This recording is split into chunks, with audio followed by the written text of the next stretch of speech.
Old Fashioned Football's NFL Week 3 preview on the Sports Gambling Podcast Network is brought to you by Underdog. Underdog's got a brand new offer for customers that are new. Just play $5 and you get $50 in bonus funds when you sign up using promo code OFFSGPN. Hey, what's up? This is Sam Acho, and you're listening to Old Fashioned Football.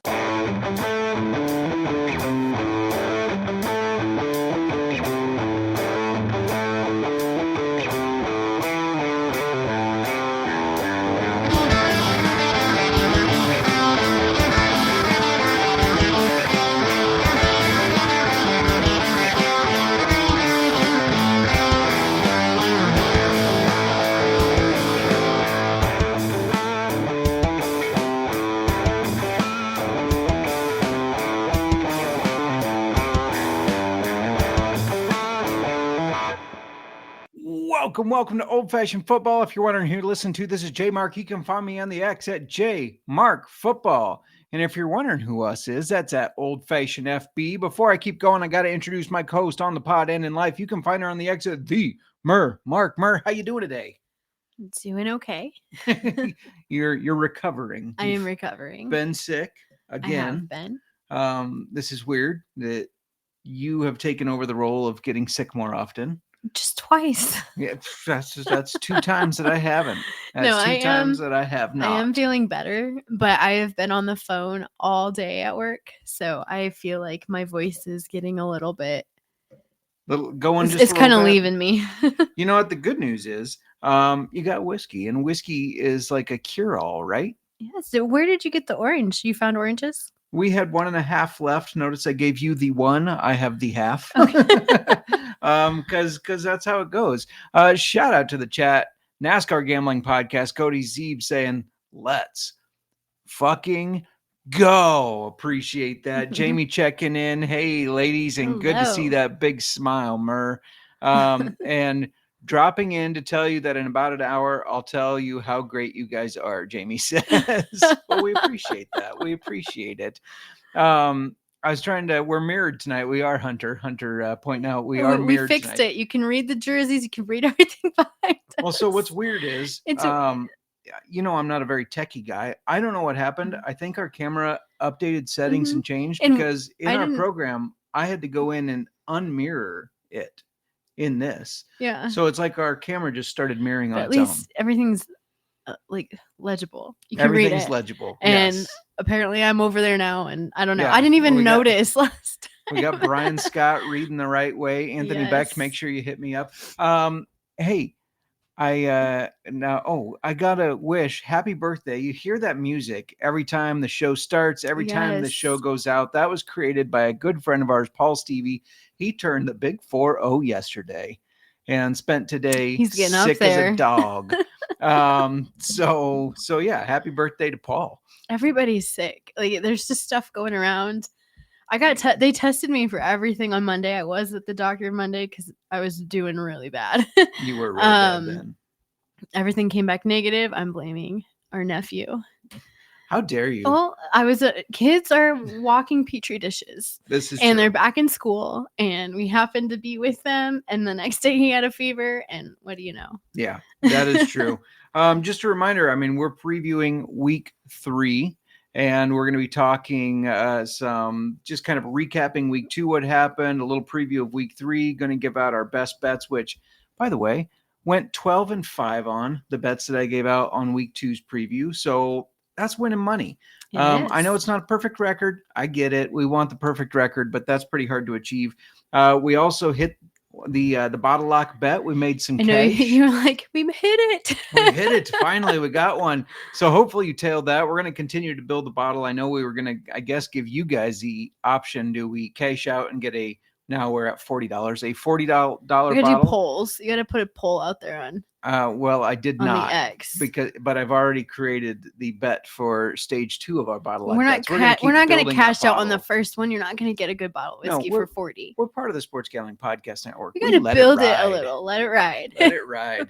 But yeah, and then we're going to hit on just we're not doing in-depth fantasy analysis this year, but we are going to name some people that it's like, hey, obviously start this guy or throw this guy in a flex, or cautious. be cautious. Sit this guy. That's right. But anyway, speaking Mhm. of, and good evening, Wesley, and let's go Channing getting his first fantasy football win ever. That sounds dramatic. It's his first league too, and it's only week 2, so 1-1.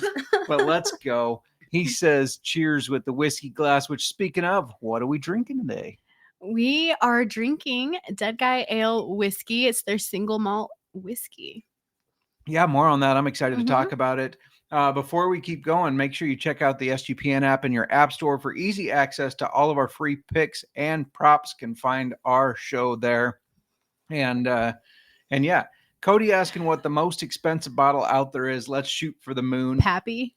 And say, I'm sure some scotches can probably they're scotch. They're 20,000. We had Brian Nolt on the show, and he Yeah. bought a $20,000 bottle of scotch in Scotland. I don't think we're gonna let it ride that far. Yeah. But like a Pappy Van Winkle, those are. I don't even think I could. I could not like part with $20,000 for liquid one bottle. Better I couldn't be do liquid it. Gold. If we get our bottleneck bets up that high, I'm sorry, people. I'm vetoing. We're just towards our mortgage or something, okay? We'll buy a nice bottle with it, just not a $20,000 biddle. I just said biddle instead of bottle, because Wesley says, "Let's go Bills tonight," and I was reading that, and translates to biddle. Translates to biddle. I agree. Let's go Bills. I'm a Josh Allen fan, even though I'm a Bears fan. I want them to win the Super Bowl this year. Sorry, Cody. He has Cody from the NASCAR Gambling Podcast. Always has some things to say about that as a Patriots fan. Let's go over some of these injuries. The big one. Let's start with the big one, which is Joe Burrow. He's out at least 3 months with torn tendons in his toe. They called it turf toe, but that sounds. I'm sorry. I'm about to ruin this. No, you're good. They called it turf toe, but it's a downplay. It is. Like, turf toe doesn't sound serious, but the way he has turf toe, it's very serious. It's very. So that kind of translates to him being out pretty much the entire season. He might come back sometime in December. Yeah. You're going to have to keep covering injuries for a second. No, you're good. Let's talk about that for a little bit, though, because I know everybody's like, whoa, Joe Burrow's out. I spent the number 1 pick on Jamar Chase or the number 2 pick. How's that going to go? Well, Jake Browning's going to be filling in for him. And he filled in for Joe Burrow in 2023 from week 12 on. So we do have some data on that. For Jamar Chase in 2023, he was averaging 15.42 points with Joe Burrow. That did drop down to 9.75 with Browning. So took a little step down there, but he did still have some good games. Now, T. Higgins, it's harder to gauge. You going to make it over there? I don't know. Drink some whiskey. It'll help. It's harder to gauge for T. Higgins because he was also dealing with injuries in 2023, as he always does, which is why I always avoid him. However, on the games he played with Burrow, he had 9.7 fantasy points per game in a half PPR league, that is, by the way, and 11.6 with Browning. So he actually kind of got a little bit of a bump. Mm-hmm. So, and then the other thing, I've seen a lot of people like, what do we do with Chase Brown? Is he cooked? I mean, because everybody will focus on him.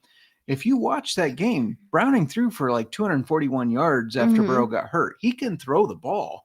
So I don't think you have to be worried about that. There's not a lot of comparison in 2023 because Brown was on limited snaps then. They had not turned the backfield over to him, and he was still in that split with Samaje Perine. So I feel like the takeaway there is downgrade Chase a little. Yeah. I expect Browning to be a little better and maybe a little more prepared this year. Yeah. T. Higgins should average about the same. I don't think I'm worried about Chase Brown. No, Chase Brown's a stud. He hasn't been running the ball great this year, I guess, but I'm not doubting Chase Brown right now. No. So I will pick this back up. You gonna make it? I am gonna make it. All right. We've also got JJ McCarthy. He's out at least 2 to 4 weeks. He has a high ankle sprain. That means Carson Wentz is the backup. Guy just never goes away. But hear me out though. Like, I don't think that this affects the pass catchers because they already weren't putting up points. That's true. So can it get worse? No. I mean, it can. It can always get worse. Yeah, I guess dangerous question. But I think we're okay. Yeah. Vikings have a slew of injuries. They do. Aaron Jones is placed on IR with a hamstring injury, meaning that's a minimum of 4 weeks that he's out. Yeah. Jordan Mason isn't the backup anymore. He is the leader of the backfield in carries. And I just expect him to get more work. Hopefully, listen to us when we said to draft him. Yeah. I got some shares of him, been starting him. Me too. And in fact, in one league, I drafted both of them. So I could kind of wait to see it play out. But I did expect the Mason to be the leader of that backfield. Mm-hmm. Jalen Waddle, questionable tonight, but I am seeing he's active. He's been dealing with that shoulder injury since week 1. The team's a mess anyway, so hopefully you don't have to rely on him against the Bills. But other injuries, Justin Fields, our guy, he's out with a concussion. That is the risk with a guy that runs the ball a lot. Baker corrected me. He reached out to me personally and corrected me. Of course. T-Rod, Tarod. Tarod. Sorry, not T-Rod. T-Rod? Not T-Rod. And not Tyrod. It's Tarod. Tarod Taylor. I like T-Rod. Well, and we used to call him Ty God too, but that would have been to God now. Tarod Taylor will fill in for him. I'm downgrading Garrett Wilson. He's a stud, yes. But I don't know if Tarod Taylor has T-Rod. I don't know if he's got enough to stretch the field with Wilson. And of course, Fields and Wilson had a hot start because they already had their OChem from college. God, I can't get away from the OChem. No. All right. We've also got Brock Purdy. He's questionable with turf toe and a shoulder injury, not as serious of turf toe. He doesn't need surgery. No. I doubt he plays, though. They originally said he was going to be out like 2 to 4 weeks. Yeah, I don't trust Kyle Shanahan when it comes to injuries. So him saying, well, he might play this week, fuck off. He will not. Then we've got Austin Eckler. He tore his Achilles. He's out for the year. And we're waiting to hear more on Jaden Daniels, aren't we? Yeah. He's listed as questionable, and he has not practiced this week. Right. The Austin Eckler one's kind of sad because at his age, you got to wonder. Like, it's done, right? Back? Isn't he 30? I think 31. I think he's older than 30. He's 31 then. Yeah. Maybe. So that's a hard one. So shout out to the chat. Mark saying having dinner with Guy Fieri, so can't participate. Well, that's exciting. That is. Brock Hard Purdy Channing says, and I know a guy that can get behind that, and that's Nick Fortune, who has a Brock Hard Purdy shirt. But he wants to know if I sang Soft Kitty to you to make you feel better yet. No, please don't. I was going to say, I don't think it makes you feel. Are you insinuating I'm a bad singer? No, of course not. Just don't like that song, I think. We don't need to sing Soft Kitty. All right, we're going to do our week 3 preview, but before we do, got to let you know that we're brought to you by MyBookie.ag. MyBookie is your place to bet on football and everything else. Your home for NFL and college football, and of course CFL. MyBookie's $100,000 NFL Super Contest is only a $15 entry. They accept customers from a ton of different locations, easy deposit, lightning fast payouts using crypto. Go take the Montreal Alouettes. They're 6.5-point favorites right now. Go put your cold, hard cash on that because Toronto is starting Jake Doege, I think is how they say it, but I call him Dogecoin.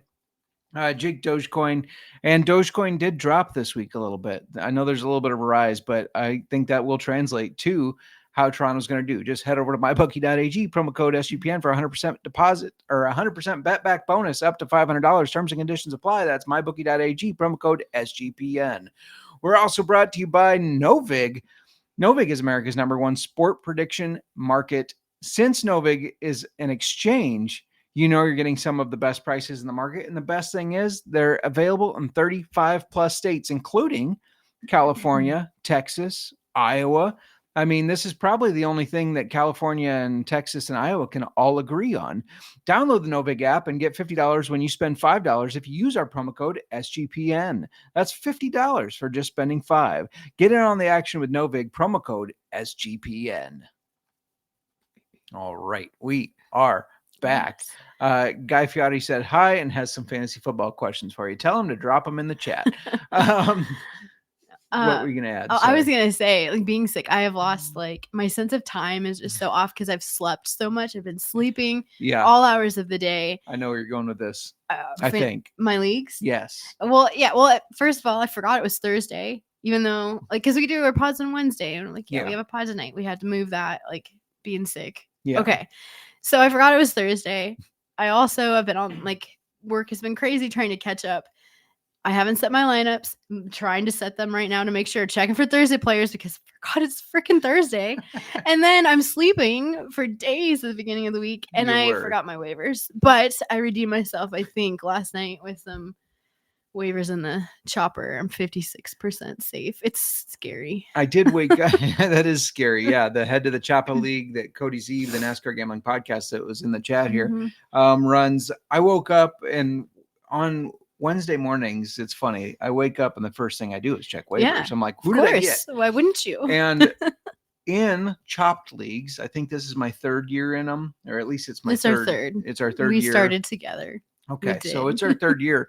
I am never aggressive when it comes to the waiver wire because I like to keep my monies, and I'm always out by week 4 or 5. You gotta blow your fab if you want to survive. Not your wad. So I ended up getting 2 people. So I'm like, oh, I got that, and I noticed you had placed no bids, and then I thought, oh shit. I was sleeping and had no idea what day it was, and I felt really bad. I'm like, it's not your responsibility to tell me when I still felt bad because I could have dropped a hey. Just remember waivers, but I didn't. Tuesday night, I'm always before bed. Tuesday night, I'm always double checking my waivers, going through, just checking everything one more time. Pricing, all that stuff. Yeah. And obviously, I didn't set any waivers because I've been dead. I've been dead. So yeah. All right, let's do our 2-minute drill. And Cody pointing out, you do got to blow the wad in the chopped leagues. And I did that. I got 2 players. Now one of them is questionable. I'm not excited about you didn't do the trade. Did you do the trade? I didn't do the trade. That's an interesting thing. I'll bring that up since Cody's in here. I may have threatened your life, but it is also your team to manage. So the person that was, he no longer is, I don't think, but was projected to finish last. He slept on waivers too, I believe. I noticed he put no bids in either. No bids. Yeah. Maybe he was dead. Maybe he was sick too. He could have been. I got Nico Collins for $333, I believe it was.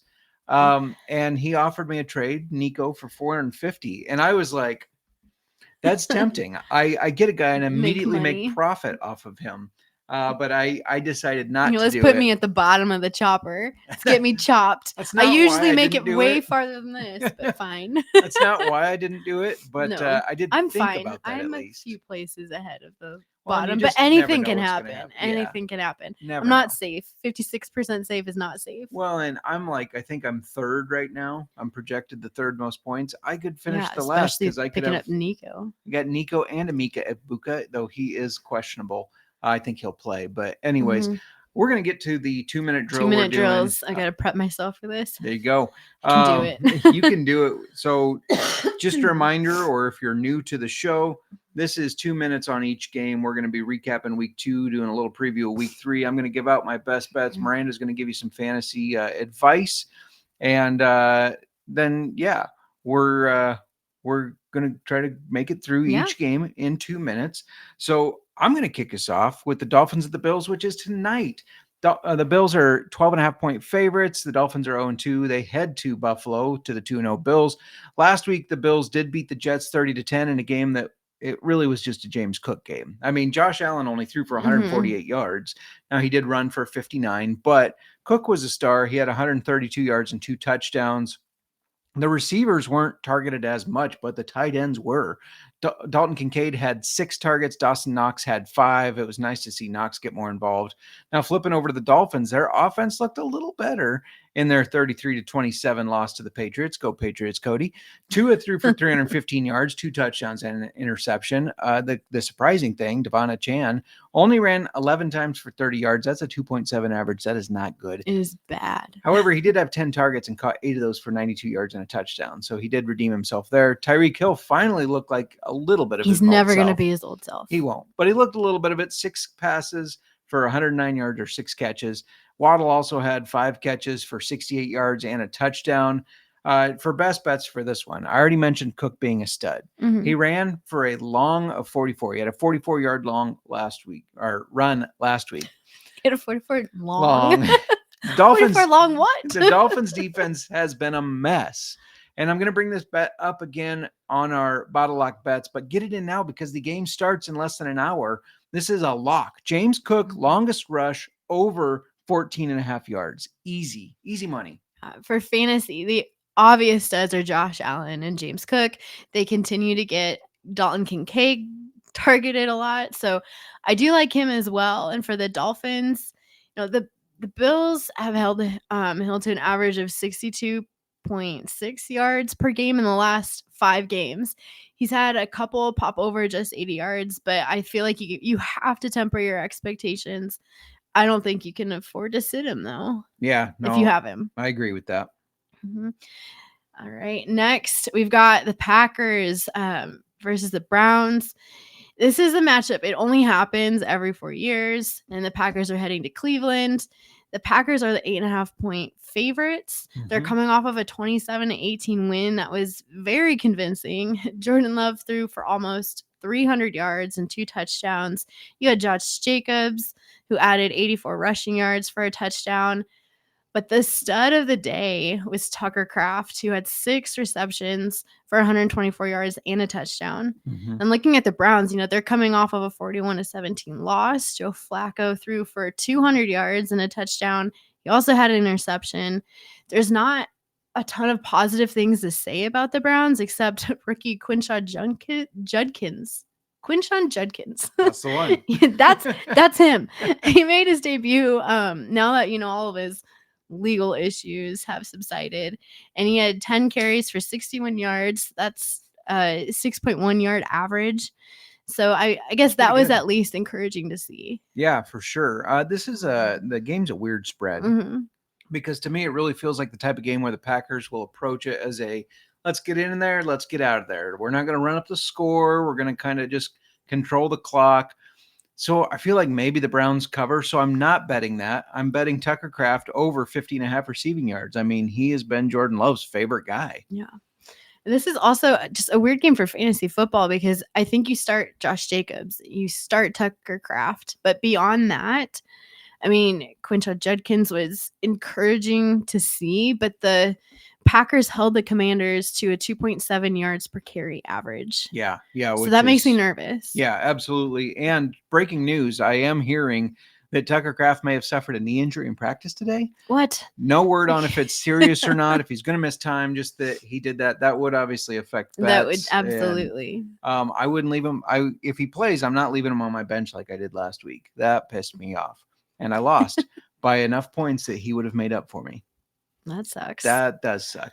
That was in the family league against your mother. Anyways, the next game is the Colts at the Titans. They're hitting the road as 4.5-point road favorites. Dan Jones, Dan the fucking man. And the Colts, they snuck out a very controversial win against the Broncos last week. If you missed it, they go for a last-second 60-yard field goal, and they missed the field goal. But then the refs say, oh, no, the Broncos elevated a player as they were trying to block it. Let's tack on a 15-yard penalty. And then he made the 45-yarder. So I thought it was a bogus penalty, but it is what it is. Jones had 316 passing yards and a touchdown, but it was Jonathan Taylor who stood out. He ran the ball 25 times for 165 yards. And people on the offseason were worried about him. Get out of here. Tyler Warren continues to be a really good rookie tight end and a target machine. He had 7 targets, 4 catches, 79 yards.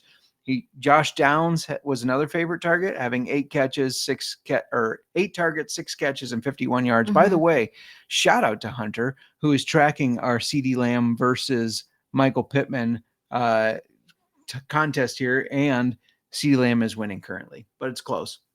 The Titans, switching over to them, lost 33-19 to the Rams, where they did a decent job containing Kyren Williams, but couldn't slow the passing game. Cam Ward did look a little bit better, but still has some growth to do. If the Titans can slow Jonathan Taylor down, they have a chance at hanging around in this game. And then the continued emergence of rookie wide receiver Elick Ayomanor was seen as he was targeted 6 times, catching 4 for 56 yards and a touchdown. This Colts team, they let the Broncos run for 117 yards. 76 of that was to J.K. Dobbins. So my best bet, the Titans are going to continue to focus on the run. Tony Pollard had 20 carries last week. He's going to have a 15 to 20 this week. I like him to go over 68.5 rushing yards. I think I like that. I can get behind that, Justin. You looking at, Pollard, JT, Tyler Warren, those are your studs for fantasy. Dan Jones was still only rostered in 35% of sleeper leagues before this week. I didn't check today, but I was monitoring that situation because he's finished as QB3, QB7, depending on your league scoring, of course. Don't want to get yelled at. I think he's starter worthy for now. And Alec Ayamanor, I think he's also flex worthy. Those are my fantasy targets for this matchup. Averaging 6.5 targets. Why not? Mm-hmm. All right. Next, we got Bengals at the Vikings. This is a gross game where Jake Browning and the Bengals take on Carson Wentz and the Vikings. The Bengals, they squeaked out a 31-27 win last week, even after Joe Burrow went down. Jake Browning helped them win the game. He threw for 241 yards and 2 touchdowns. He also had 3 interceptions. Let's not forget that. Tried to give the game away. Tried to. Chase Brown only ran for 47 yards, but this was the Jamar Chase show with 14 catches for 165 yards and a touchdown. They couldn't stop him, and I'm really not sure the Vikings can either, which, speaking of them, they got embarrassed 22-6 by the Falcons in Minnesota. I'm not sure why we couldn't have that Vikings team show up against the Bears, but yeah, it would have made things better for us. Just a little bit. They really didn't have many good stats. You had Jefferson, who had 81 yards, but only 3 catches. McCarthy threw for 2 picks, and then Jordan Mason led the backfield, but only for 30 yards. This team they looked like a mess. They did. I mean, and this is another tough one to bet, in my opinion. But I do think the wrong team is favored. I don't believe Carson Wentz can suddenly bring back his career back and be that guy. McCarthy looked uncomfortable in the pocket last week. Wentz is going to be very uncomfortable. He's less mobile. Browning has shown that he can win with the Bengals in the past. So I think they have the better offense overall anyways. Give me the Bengals +3. By the way, you mentioned Jamar Chase did great for me in the Scott Fish Bowl. That was like 60 points. Nice. With that, you have to start Chase. You have to start Jefferson, Brown, likely Mason. The guy here that I'm a little worried about is TJ Hawkinson. He had just 1 catch for 12 yards last week and only 3 catches for 15 yards the week before. It certainly seems like this offense isn't at a point where they're allowing him to, stretch the field any. And the Bengals defense, they just held the Jags tight end Brenton Strange to 17 yards last week. So I really think that you've got to still sit Hawkinson if you aren't already. Yeah, no, I agree with that. Shout out to the chat. Hunter says, hopefully CD puts up a goose egg this week against the Bears. I hope so too, but I somehow doubt it. I'm so out on these Bears right now. The next game up is the Steelers is 1.5 point favorites against Cody's Patriots.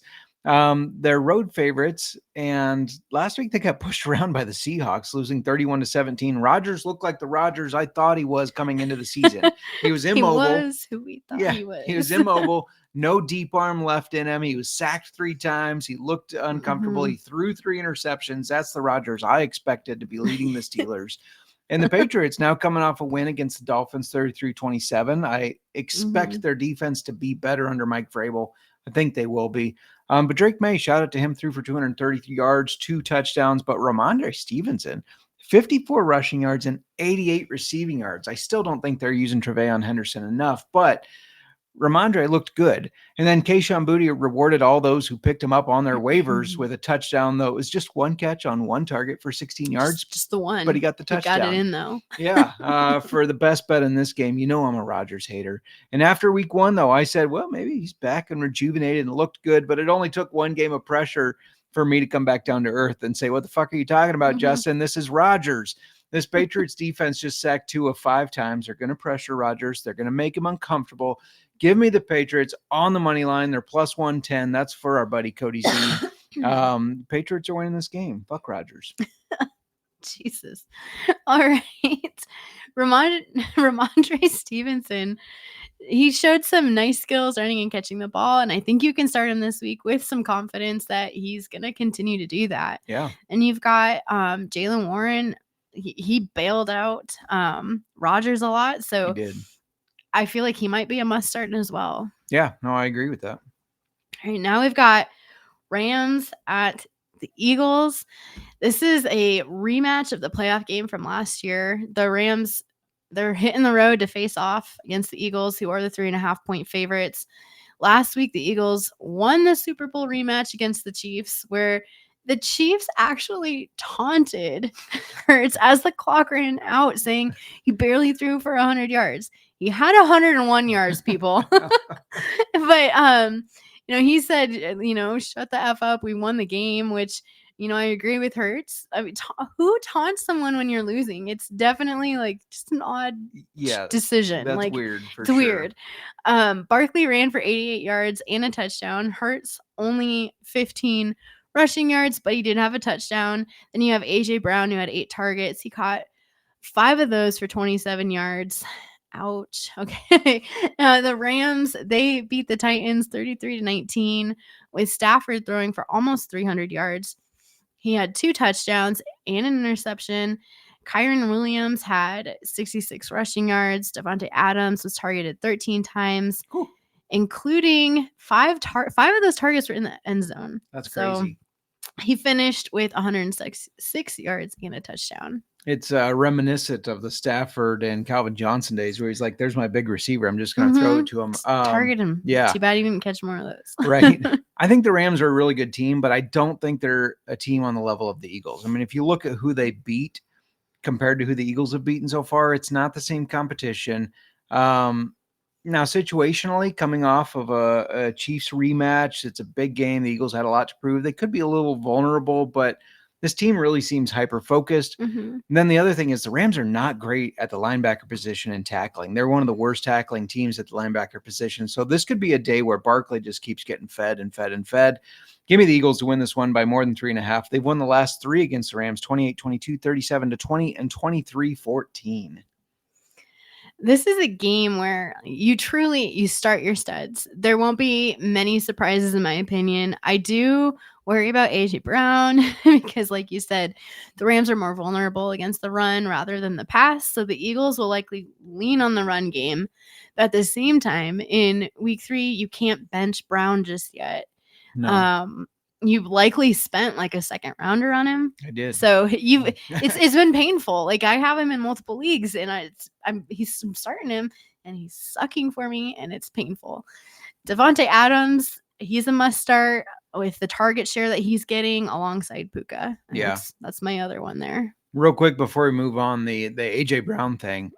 I drafted my team name is What Can Brown Do For You? Because I drafted Amon-Ra St. Brown, and then on the way back I got AJ Brown. So thankfully Amon-Ra scored 3 touchdowns against the Bears because AJ Brown again didn't do much. That's on my to-do list. I actually wrote it on my to-do list because I used to I got so into the team names for fantasy, and then in Sleeper I'm just Mermark and like everything. Mermark. I know, and it's like I'm so lame. Where are my team names? Because I used to get so into that, and I just haven't had.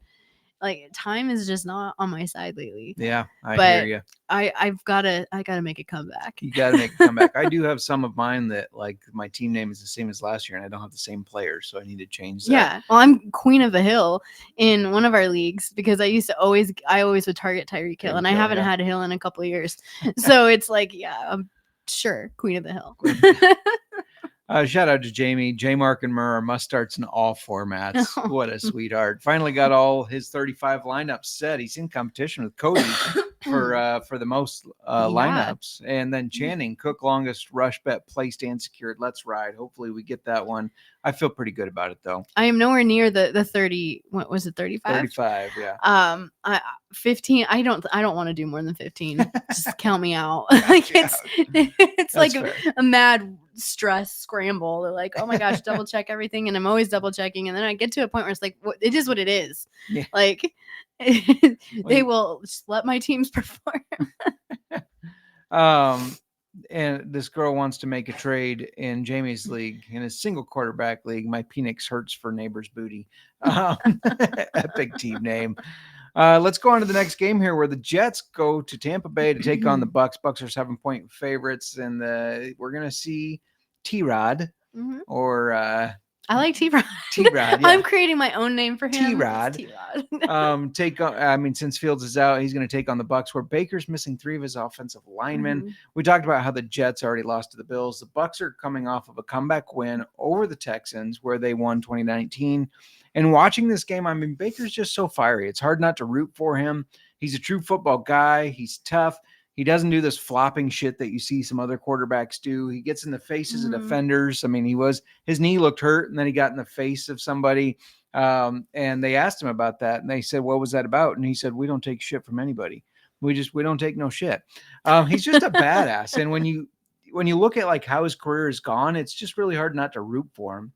Anyways, look at the stats from week 2. I'll digress from that. Fields led the team in rushing. Everybody needs to know that I got a lecture on his career. I got the whole, yes, I know, Justin. But no, you continued to give me the whole backstory. Well, it was impressive. Anyways, Fields led the team, the Jets, rushing with 49 yards before he got injured. Breece Hall only had 29 yards after his big week 1. This team's potentially going to struggle with T-Rod at the helm. They need Breece to step up, but the Bucs are good at stopping the run. So that could be a tough matchup for him. And for the best bet, I'm all over the Bucs. I think it's one of my survivor picks. Check out the article I did on Sports Gambling Podcast on a survivor pick for your survivor pools. I like the Bucs, but give me Baker and the boys -7. They're gonna crush this team. I don't care about their offensive line issues.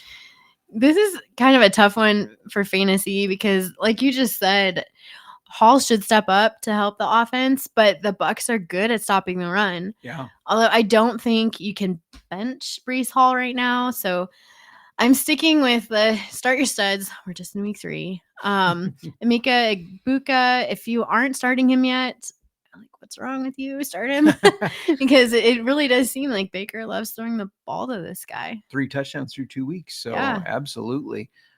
We're going to stats support it. They do. We're going to talk about the rest of the morning or early games, morning if you're on the West Coast, I guess. And then we're going to talk about the late ones as well. But before we do, Miranda, why don't you let everybody know a little bit about Underdog Fantasy? Of course, because we are brought to you by Underdog Fantasy. Underdog is a great place to play fantasy pick'em, where you can win up to 500 times your entry. Simply pick higher or lower on your favorite player's stats. Available for a ton of sports. And keep following our socials as Justin is releasing CFL Underdog plays, and we'll get some NFL action going as well. Underdog's got a brand new offer for new customers. Play just $5 and get $50 in bonus funds when you sign up with our promo code OFFSGPN.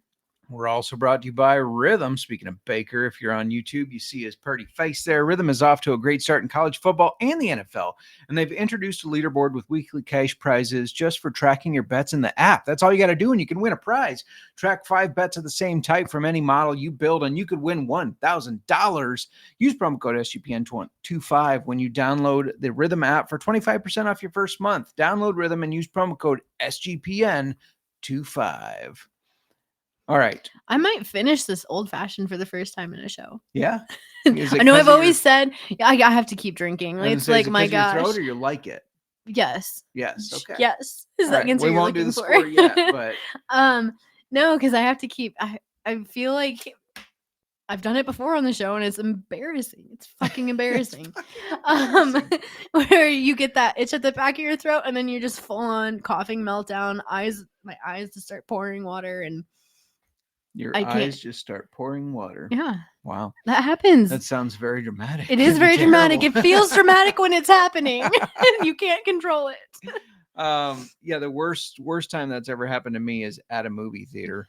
When I think I had like swallowed something wrong, popcorn or something probably, but I'm like, and it's like, I'm not sick. I was swear. This pre or post COVID? This was post-COVID. It was post. Yeah, of course. So I actually remember I left the theater to hack and cough a little bit. Bye. Yeah, I know. Good luck with your situation. Right. But I just couldn't get my throat cleared. So anyways, worst time. We've been a little bit failing at our 2-minute drill. I've been noticing. Pick it up. We're going to pick it up because we still got early games to cover. Yeah. So, all right. We've got the Raiders at the Commanders. The Raiders and the Commanders face off in Washington it's a long travel for the Raiders after a late Monday night game. Commanders are 3.5-point favorites coming off of some extended rest after playing the Thursday night game where they lost to the Packers 27-18. True. The Commanders couldn't run the ball, but Jaden Daniels did throw for 200 yards and 2 touchdowns. He spread the ball out to Ertz, McLaurin, and Debo. Each of them had at least 5 catches for 44 yards, and Ertz and Debo both scored a touchdown. The Raiders, they're also coming off of a loss in the late Monday night game against the Chargers. Geno Smith had a bad game throwing 3 interceptions. Ashton Genty had 11 carries for 43 yards, and the Raiders' top receiver was Jacoby Myers, who caught 6 of his 12 targets for 68 yards. And you brought up the most important thing here. Raiders on a short rest against the Commanders on a long rest, and Raiders have to travel all the way across the country as I hit the wall next to me. Give me the Commanders to dominate this game and cover the 3.5 points if Jaden Daniels plays. They say he's questionable. I do think he plays. Ja'Cory Krosky-Merritt, he takes over as the top back with Eckler out, but they haven't run the ball very well. And with that, I'm not trusting him in my lineup until I see it on the field, especially after the Raiders held the Chargers running backs to it was just 52 yards. Yeah. So I am trusting Zach Ertz, though, because he's been a top target of Jaden Daniels. And for the Raiders, Brock Bowers, I think he should be healthier this week. And then maybe, get back towards regular production. Jacoby Myers, I feel like he's also a target machine that you're going to have to keep in your lineup. Yeah, absolutely agree. Besides the Bucs, who else you like in the Survivor this week? You're going to have to check out my article, Hunter. But I also like the Cardinals, if I'm throwing that out there. And the Bills are a great pick because I think they're going to crush the Dolphins if you want to use your Bills this early. Next up, we've got the Falcons at the Panthers. Falcons are 5.5-point road favorites against the Panthers. After coming off that nice 22-6 win over the Vikings where they leaned on Bijan Robinson, he ran for 143 yards. On 20, he sure did. He did on 22 carries. In fact, the Falcons were dominant on the ground because Tyler Algier added 16 carries for 76 yards. Michael Penix only threw for 135 yards, but it's really all they needed him to do as the defense put them in good positions. They made a ton of field goals, and they got out of there with the win. Now, the Panthers, they lost 27-22, but I was kind of encouraged by their effort. They started slow. Going into halftime, they were down 20-3, but they rallied back with 13 fourth-quarter points, and they were in position to potentially drive down the field for a game-winning touchdown at the end, but on 4th down, Bryce Young did get sacked. Speaking of Bryce Young, he threw for 328 yards and 3 touchdowns, 2 of them to Hunter Renfrow, and they still can't run the ball. For the best bet, I don't know if this Falcons team deserves to be favored by 5.5 points in a divisional road game. I know it's the Panthers. I get it. But I also know I said I was going to stop believing in Bryce Young, but he's like Kyle Pitts to me. He just keeps pulling me back. He just threw for over 300 yards and 3 touchdowns. Since when does he keep pulling you back? Since right after he just threw now. For 300 That's not continuing to pull you back. He's pulling you back once. Once for now. We'll see. But I'm riding with the Panthers to upset the Falcons here. Okay, you go with that. So fantasy. Let me get my mind back on. Yes, get track your mind back on. On track. You've got Bijan. He should be started. Obviously, Panthers running backs, bench him. Tet McMillan. I feel like he should be started, and I suppose you have to trust Drake London, even though the targets and yards, they have not been there yet. No. The most interesting one is if you take a stab on Hunter Renfrow, who through 2 games has 15 targets and, of course, scored the 2 touchdowns last week. Yeah. All right. Next up, we've got the Texans at the Jags. The Jags are 1.5-point favorites. Both of these teams are coming off of a loss where they lost towards the end of the game. Jags losing to the Bengals, Texans to the Bucs. For the Jags, Travis Etienne had another good game. He ran for 71 yards, adding a receiving touchdown. Brian Thomas Jr. was targeted 12 times, but he only caught 4 for 49. Ouch. Very ouch. Third of the catch or of the throws he catches. This is a little concerning. And a guy we mentioned in the offseason, Diami Brown, had 5 catches for 57 yards and a touchdown. Then the Texans, they targeted their stud Nico for 9 times. He caught 3 of those for 52 yards and the game's first touchdown.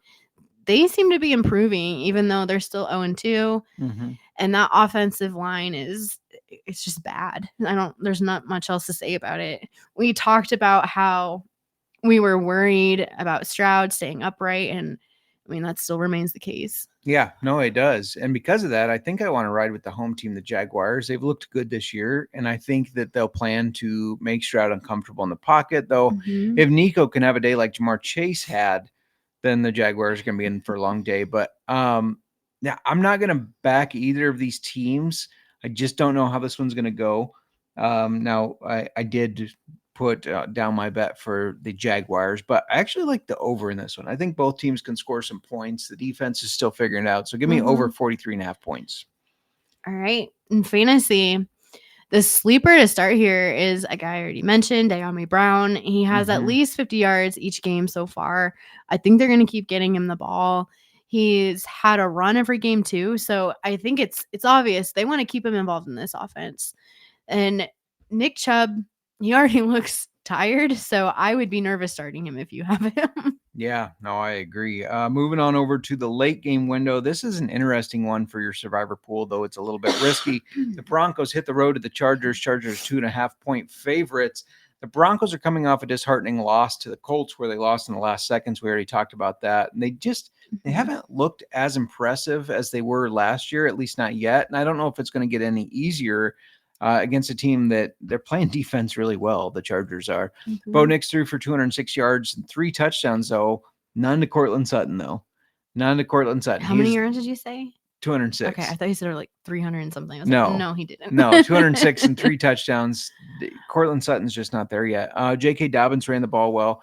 For the Chargers, their defense is swarming, even though Khalil Mack will be out with a dislocated elbow for at least 4 weeks, but only 4 weeks, not the season. He's tough as hell. Herbert looks good, though. I mean, he threw for 242 yards, 2 touchdowns to Quentin Johnson and Keenan Allen. Keenan Allen on fire. Yeah, it's the resurgence. You know, he didn't do it he did okay for the Bears, but he wasn't like this. It's like he's back to that top 12 wide receiver that he was with them 2 years ago. The Chargers won both of the games against the Broncos last year, and I think they're even better this year. So I'm riding with this home team. This should be around a 3.5-point spread because they're going to win by 3 or more. So 2.5 is easy for me. This Chargers offense, it's hard to know who to start for the receivers, but I honestly think you can start all of them confidently in a PPR league. Yeah. Ladd had 9 points. Keenan Allen had 17. Quentin Johnston had 16. I'm not trusting their running backs, though. I'm leaving them on the bench. I'm also benching Cortland Sutton against this tough defense. He just hasn't stood out yet this year, and it's been Troy Franklin as the top guy with 9 targets last week. He caught 8 for 89 yards and the touchdown. I think he's the Bronco you need to start. Yeah, absolutely. I did bench Omarion Hampton, the Chargers running back, so I'm glad you validated me there. Validation. Yeah, you validated me. All right. Next up, we got Saints at the Seahawks. The Saints are hitting the road.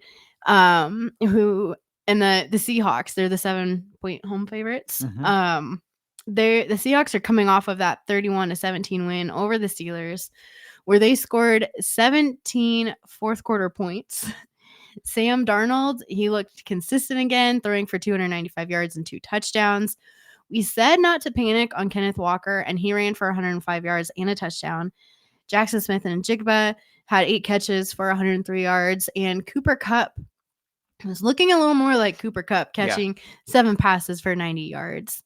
The Saints, they hung in with the 49ers, but did lose 26-21. Spencer Rattler threw for 3 touchdowns, 1 apiece to Rashid Shaheed, Juwan Johnson, and Devon Vele. Alvin Kamara ran for 99 yards and had 21 receiving yards. This Saints team is 0-2, but they're showing the fight, though. Like, they're showing some fight. Yeah, my dad asked me if I was surprised by Spencer Rattler, and I said yes and no. I mean, not a lot of people had high expectations for him, but he was a dog in college. So in that sense, I was not surprised. Hunter, this is a great one for a survivor pool because I don't think there's a doubt that it's not going to work out for the Saints. I mean, They hit the road. It's a long travel. The Seahawks looked good against the Steelers, and the defense has been impressive, despite Rattler looking better than most expected. Like I said, I'm riding with the Seahawks as the touchdown favorite here. I think they win by more than 7. Nice. Juwan Johnson is getting targeted a lot and is a good option at tight end if you're hurting at that position. For the Seahawks, I think you can keep trusting Kenneth Walker, and I think you can start trusting Cooper Kupp. I want to start trusting Cooper Kupp. But let me just rephrase it. I want to start trusting Cooper Kupp. Yeah. Sam Darnold realized, he can be a safety blanket, and that isn't going to change. Yeah, no, it seems like he finally figured it out. Figure it out sooner would be nice. Yep. And Hunter just saying, would you trust the Seahawks and Survivor? Absolutely. Let's go ahead and get this game out of the way. The Cowboys head to Chicago to take on the Bears. And they are, I guess the Bears are 1.5 point favorites to 1 point favorites. The Cowboys are 1 point favorites on some books, or 1 point dogs. I'm not sure I get it. This is all over the board, depending what book you look at. Cowboys coming off that overtime win against the Giants, 40-37. So maybe the books think like, well, they got that hangover from that big win and all that. I don't know. It's a game that Dak threw for 361 yards, 2 touchdowns. Lamb had 112 yards. Javonte Williams ran for 97 yards and an impressive 5.4 yards per carry. Jake Ferguson had 78 yards. George Pickens got involved, 68 yards and a touchdown. I mean, the Cowboys looked good. Now, I know they let Russ throw for 450 yards, but I don't think Caleb's going to do that, unfortunately. For the Bears, I don't know what there is to say after that 52-21 beatdown against the Lions. Caleb threw for 207 yards, 2 touchdowns. Swift ran for 63. Roma Dunze was the guy. I mean, he's Caleb's favorite target for the second week in a row. I really wish I would have picked him up instead of DJ Moore. Yeah, I tried to tell you. You tried to tell me? I don't think I ever told you that. No, you didn't. But that's what I did in most of my leagues. We're in a lot of leagues together, so I don't try to give you any We advice. don't talk fantasy No. We can't. It gets too, we get in fights. Yeah. Rome did have 11 targets, 7 catches, 128 yards, 2 touchdowns.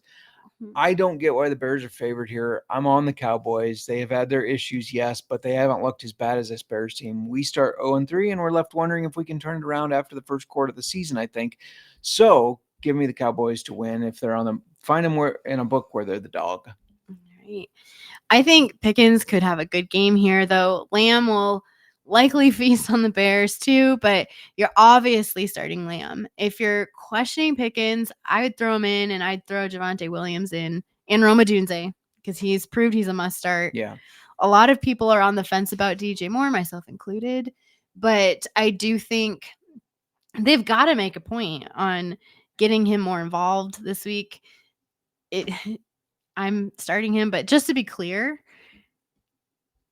if I don't have better options. Yeah. I don't know how else to word that there. That makes sense. Shout out real quick to Stephen Grise, PPR DJ Moore. You just answered that one. Yeah, I think this is the week that if he's going to have a good week, it's going to be against his Cowboys defense. Waddle or Dobbs with Reed out. I think if it's between those two, I think you have to go with Waddle. And also, would you pick up Dobbs and drop Evan Engram? I also have Pitts and Fannin. Evan Engram has not proven to be the guy that I thought he was going to be. And I think that you can be confident starting Pitts or Harold Fannin. I spy on who you pick up. I saw you did pick up Fannin, I believe, in a league. So I think that was a chopper. Was it? I was desperate grabbing. Well, because I missed waivers. He's done better than Njoku so far, and I do think the Browns. I also have Njoku. The Browns. I have them both in that league. Well, they're going to do good against the Packers. So yeah, DJ Moore. I see switched a little bit. DJ Moore, Waddle, or Dobbs. I would go with DJ Moore, and you could pick up Dobbs and drop Evan Engram. You don't have to, because I would still go with DJ Moore, but that is an option. You agree with that? I do agree with that. Yeah. That you had already said start DJ Moore this week. So panicking a little on my teams here. Just a second. I got players tonight. You got players tonight. I do. I got to make sure they're right. Sorry, continue. Well, that was all I had. Okay, sorry. All right. Well, next we've got the Cardinals at the 49ers. This is the last afternoon game before Sunday Night Football. Cardinals are at the 49ers. I think I already said that. Did I say Cardinals at 49ers? Yeah. Sorry. I am multitasking with my I will ignore Sleeper. Sleeper can just be put to the side. But 49ers are the 2.5-point favorites with this matchup. Despite the fact that they may be without Brock Purdy for the second week in a row, both of these teams, they're 2-0. So one of them is going to remain undefeated, obviously. And obviously one of them's getting their first loss. Yeah. We already talked about the 49ers and Cardinals both winning. But recapping some of the player stats, Mac Jones threw for 279 yards and 3 touchdowns. He looked good. While CMC only ran for 55 yards, he did have 52 receiving yards and a touchdown. Jones' favorite target was Juwan Jennings, who had 5 catches for 89 yards and a touchdown on 10 targets. And looking at the Cardinals, they continue to struggle running the ball, with James Conner carrying the ball 11 times for only 34 yards. Kyler threw for 220 yards and a touchdown, his favorite target being Trey McBride, who had 6 targets on 78 yards. This is 1 week after looking like Kyler and Marvin Harrison were finally, sorry, I thought I was going to burst out in a cough there. Finally on the same page after, they were up and down last year. And then Harrison only has 2 catches for 27 yards. Yeah. It was frustrating. Makes sense of it. For the best bet, I just can't get behind a Mac Jones-led 49ers team again to win 2 in a row. So if he is the starter and Brock Purdy is out, give me the Cardinals to make their 3rd win in a row against the 49ers. That's right. They won both games last week. Sorry, Nick. I'm going to sit James Conner this week if I can and flex in Trey Benson due to his involvement in the passing game. I also think eventually he gets more involved in the running game. I'm going to keep starting Juwan Jennings. We had said at the beginning of the year, the biggest question was Juwan Jennings versus Ricky Pearsall. They've both been decent, but we're seeing that Jennings has been more productive. Yeah, absolutely. By the way, Stephen, thanks for checking out the show. Yeah, I don't believe we've seen you in the chat, so welcome. Let's talk about Sunday Night Football, where the Chiefs are 6-point favorites as they hit the road to go take on the New York Football Giants. And the Chiefs, they're 0-2, of course, after losing to the Chargers and the Eagles. The Giants are 0-2 after losing to Washington and Dallas. This Chiefs team's really interesting. Last week against the Eagles, Mahomes threw for 187 yards. He had a touchdown and an interception, yet his defensive tackle gave Ertz shit for only throwing for 101. And he also led the team in rushing with 66. Hunt had 31. Pacheco had 22. They just can't seem to run the ball. The only reliable receiver was tight end Travis Kelce, who had 4 catches on 6 targets for 61 yards. So not a lot of positivity there. The Giants did have a lot of positivity, though, despite losing, including Russell Wilson threw for 450 yards. His top 2 receivers were Malik Neighbors, who had 9 catches for 167 yards and 2 touchdowns. And then Wan'Dale Robinson had 8 catches for 142 yards and a touchdown. That's video game numbers. And they also look like they're finally handing that backfield to Cam Skattebo, which we were waiting for. I know it's only week 2, but we were waiting for. He had 11 carries for 45 yards. This is a tough one betting-wise. My gut says that the Chiefs, in a big prove-it game, they come out and win by a lot, but road games are tricky, and this Giants defense should be able to take advantage of Mahomes' struggling offensive line. So the bet I'm locking in is Mahomes to go over 29.5 rushing yards, because the Giants defense, I think they're going to be able to get some pressure, and they're going to make him take off. I can see that. Yeah. I can see that. For fantasy, aside from starting your studs, I think it's hard to trust any Chief right now outside of Mahomes. For the Giants, I think you're crazy if you're not starting Wan'Dale Robinson, who now has 14 catches on 18 targets for 197 yards, not 179. It's flipped. 197 yards, and then he had a touchdown, and that's through 2 weeks. Yeah, and that's great numbers for sure. Mm-hmm. Going to Monday Night Football, we've got the Lions at the Ravens. This final game, the Lions are heading to Baltimore, and the Ravens are the 4.5-point favorites. Lions coming off of that big 52-21 win over the Bears. I really gonna have flashbacks going over these stats, but here we go. Where Goff threw for 334 yards and 5 touchdowns, mainly to 2 receivers, Amon-Ra, who had 9 catches for 115 yards and 3 touchdowns, and then you had Jameson Williams had 2 catches for 108 yards. and a touchdown. Then Gibbs added 94 yards and a touchdown on the ground. Monty had 57 yards and a touchdown. Like, can we just get the whole offense getting touchdowns on us? Because we sucked. It was horrible. Pretty much. It was painful. The Ravens had a somewhat disappointing day stat-wise, but they still won their game 41-17 against the Browns. They really didn't have to try hard and only ran for 45 yards total, which doesn't sound right. And that's as a team, with 23 yards from Derrick Henry, and Lamar only had to throw for 225 yards. Yeah, it is weird. They had so many points, but so few stats. Yes. This game is easy to me. Take the Ravens and the points. This should be more than a 4.5-point spread. The Lions just looked good last week against a bad team. Baltimore is not a bad team. The last time these two played 2 years ago, Baltimore won 38-6. Goff threw 0 touchdowns, 1 interception. And Ravens didn't have a pissed off Derrick Henry then. He's fumbled in 2 straight games. He only had 23 yards last week, as you said. He's got to be sitting there pissed off. He's going to want to run the shit out of the ball. He's going to want to punish people. Yeah, I don't have many comments for fantasy football here, except maybe trade Jameson Williams while he's got high value. I do think you could get something good for him right now. Yeah. Would you disagree with me? No, I agree. I don't know that you want. I'm not saying you should trade him, but you could get if you get good value. Yeah, trade him high. Yeah. For good value. He had a big day fantasy wise, but through 2 weeks only has 9 targets, where he had 6 catches for 131 yards and a touchdown. And I think Isaac Tesla will start getting more targets as the season goes on. Yeah, no, I agree with that. That's our week 2 previews. I'm going to transition right into the bottle lock bets here, because we hit it last week. So our current value is $40.01 as we hit that 5-point teaser of the Rams, Cowboys, Bengals, Cardinals, Bucks. Now, I decided to do something a little bit interesting with the bottle lock bets today, or this week, I mean.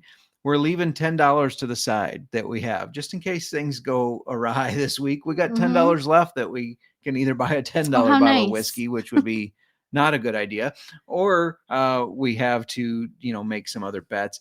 Anyways, I have 3 for you. We got 3 bets this week because we got a little more money to play with. James Cook, longest rush over 14.5 yards. We already mentioned that one. $10 pays $23.40.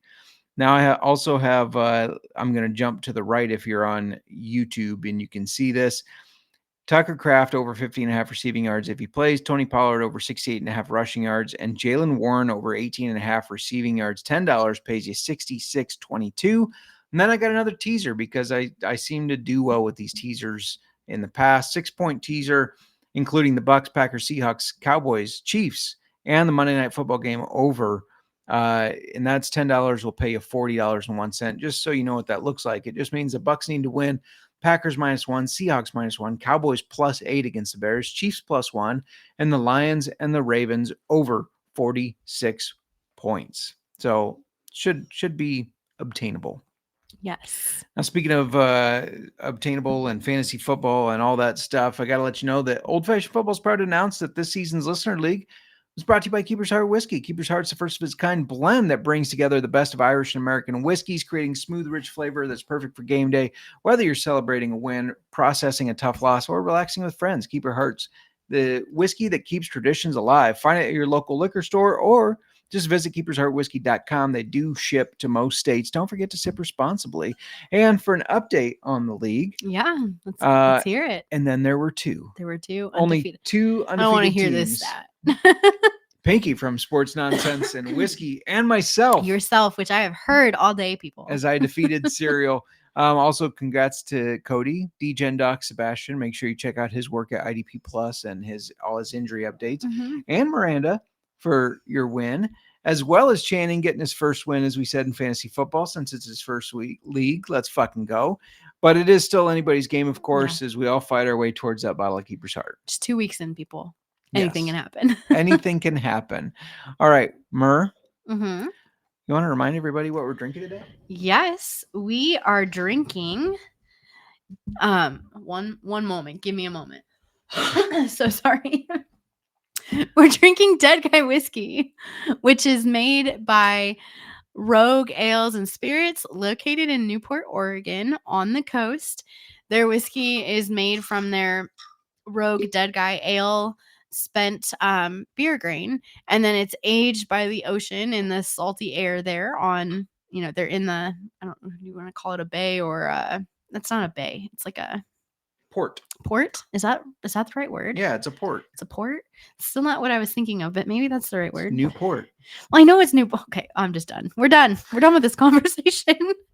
But the climate there, it's mild, it's consistent, and the ocean air and the pressure like from storms, and it allows the whiskey to have a unique aging process. Their American single malt whiskey that we're drinking is a pot distilled whiskey made from 100% malted barley and pure Coast Range mountain water. Yeah. From grain selection, brewing, each wash to distilling, aging, and bottling, everything is done in-house in Newport, Oregon. Yeah. Now, we went to the distillery. We did. When we were out in Oregon. I gotta show you real quick. The first thing we noticed was the bottles. Of course. If you're on YouTube, you can see these bottles. Look at that stopper at there that's got the little dead guy on there. The bottle's a nice shape. And then it's got the dead guy on the back as well, raised on the glass. So the bottles are very cool. In fact, just to jump ahead, I gave them a 5. I would too. It's a neat bottle. It's for a very sure. cool bottle with the stopper. The tasting room we went to is very cool as well. I mean, you can see the port with all the ships. There's guys fishing. There's guys harbor. I was thinking harbor. Sorry. There's guys crabbing. That's the word I was looking for. Harbor. I was trying to say like a harbor, Yeah. but port I guess works too. Anyway, there's guys fishing. There's guys crabbing, and I don't mean bitching to each other. I mean catching crabs, and not the sexual kind. Just to clarify. Thanks for the clarification. Yeah, Justin. it's a neat thing to watch while you're sipping on some whiskey. And we did a flight there. The bartender was very nice, and I often wonder how we look, because when we go to any distillery, or we've even I think about like when we were in Estes Park and we went to the bar at the I can't remember. My brain fog is really real for me right now. But the hotel where they filmed The Shining. Yeah. What is that called? I don't remember. The off the top of Stanley. my head. The Stanley Hotel. They have a bar there, and they have like the largest whiskey selection. They're shutting down. It's becoming all privatized, and they will no longer have that bar. For real? From what I heard, yeah. Well, I was going to say, when we go to places like that or a distillery, I come with my notebook and I've got my pen out, and we're sitting there and we're sniffing and we're tasting and we're writing notes down, and I'm sure we looked ridiculous. We're big old nerds. We definitely caught the bartender's attention, and he kept coming back over to us. Yeah. Yeah, we are totally reviewing you right now in your whiskeys. But it was a good time. It was a good time. It was a lot of fun. Yeah. There was a little mix up. There was in the flight, and we, with our palates and our noses, like we weren't like, because they have a stout finished whiskey and they have a cab finished whiskey, which are very, like, in my opinion, identifiable. Yeah.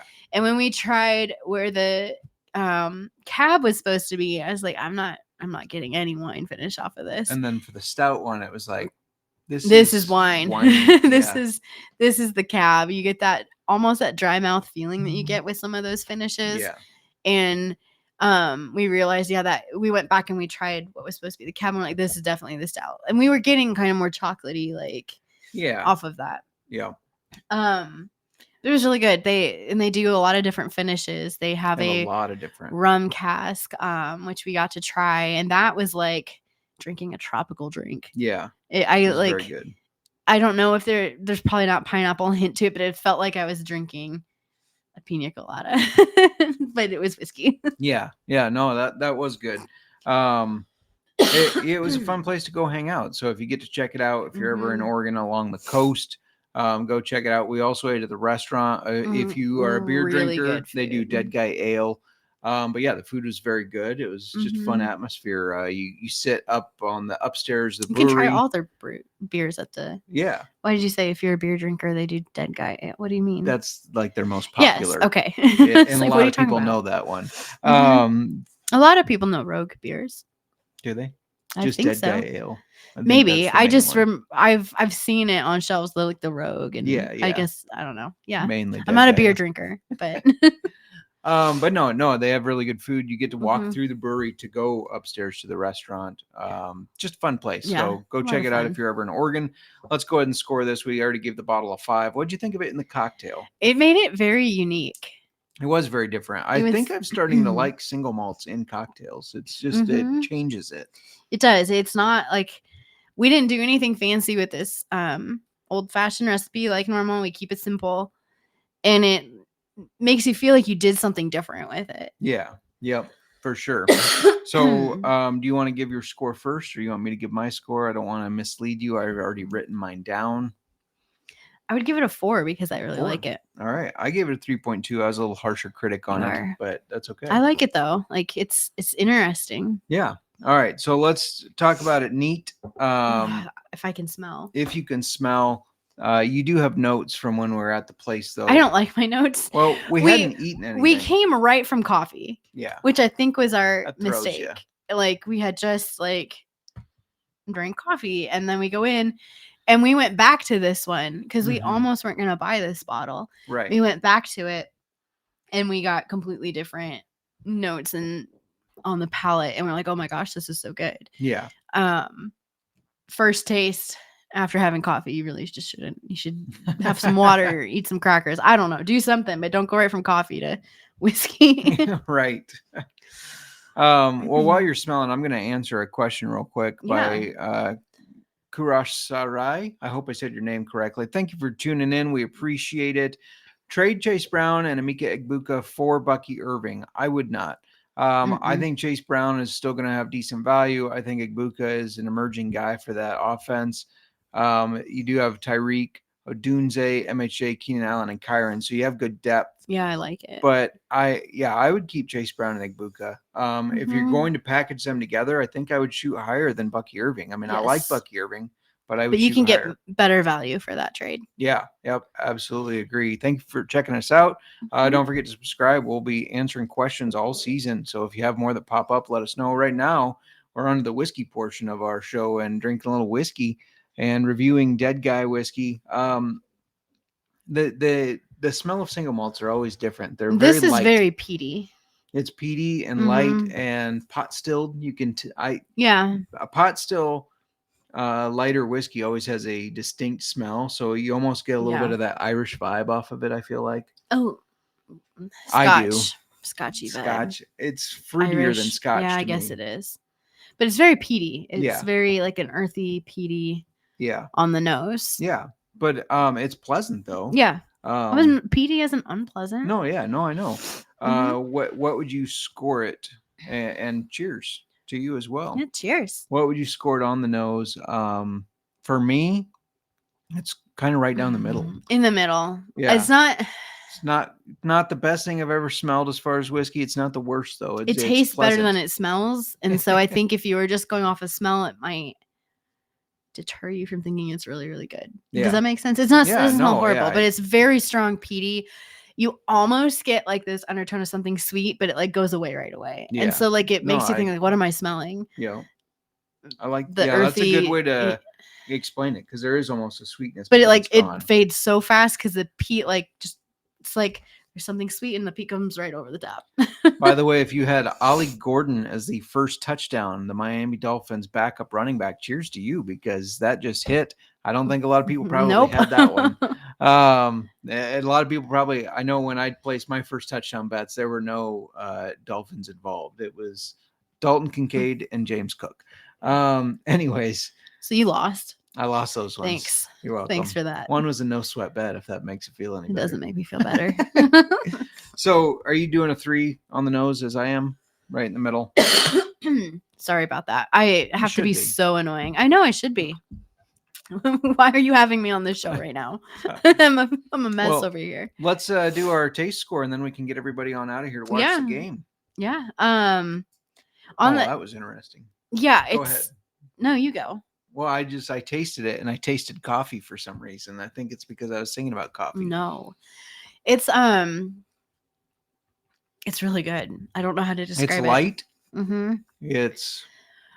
I will tell you, a little bit of I have to spice. share the notes because it doesn't taste like this. It does. It has a little bit of spice. It has a little bit of sugar. Oh, I know what I'm getting.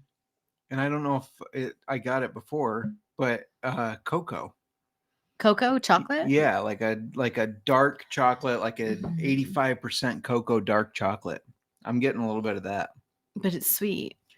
I It's a know. little sweet. Yeah, but it's a dark cocoa. Try it again. Think of dark cocoa, and then you're going to just taste what I taste. Well, share what you were going to share. She's getting the cocoa now. She's like, "Damn it, Justin, he's right." I don't want to say he's right, but he's right. No, there's like something. It's floral. A little and sweet and spicy. There's pot still spices type of thing going on for sure. Yeah.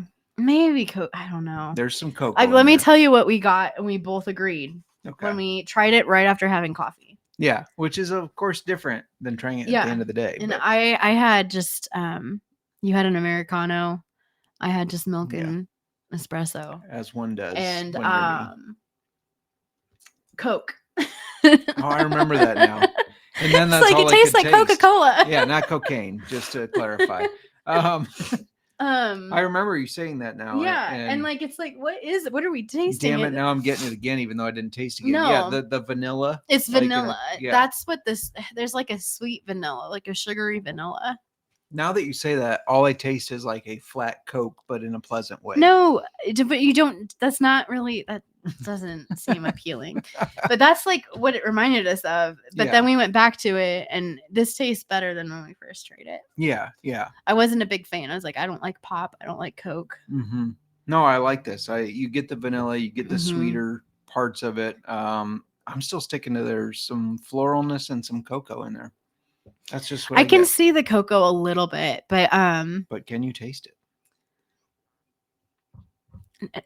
Yes, that's what that means. What's wrong with you? Don't ask me too many questions right now because I can't. I don't have the capacity. But it's good. What are you giving it on the? I'm gonna give it a 3.2. I was gonna say 3.5. All right. Well, that's pretty close. But yeah, I think this is more of a. It's really good, but I think it enhances cocktails more. Yeah. Does that make sense? Yeah. As I go through puberty there. Yeah. Just got that excited about it. No, I think it is a good cocktail enhancer. It's good I could drink it neat though too. Yeah, let's be absolutely. honest. You got to like single malts, of course. It's not a bourbon. It's going to be a way different taste than a bourbon or it was rye. Warming. This is a very warming whiskey. Yeah. What was the proof? I don't think I covered that. 80 proof. It's 80. just an 80 proof. But yeah, it is good. The rich taste dead guy is known for, it says. We got to get on out of here because in 30 minutes, join me on the CFL Gambling Podcast with Colby Dant, aka the Dantabase, aka the Pick Dundee, aka he's got a long list of nicknames. I'm just no turn JMark. Does he give them to himself? Probably. Probably. Sorry, Colby. Sitting there at night thinking of sorry, Colby. This is a good one. I'm going to tell him you said that too. Give us a follow, please. Subscribe, like, thumbs up the video, all that stuff. Share with your friends. That helps a lot. There's merch, of course, on SGPN. So go check out the merch. And I think that's all I have to add. Do you have anything else you want to add? No, we're good. Good luck in your week 3 fantasy football matchups. Good luck in your week 3 bets. Let's cash the bottle lock bets to get a better bottle. I'm excited for that. And my old fashioned is gone and I'm working on my taster here. So going once, going twice. Sold.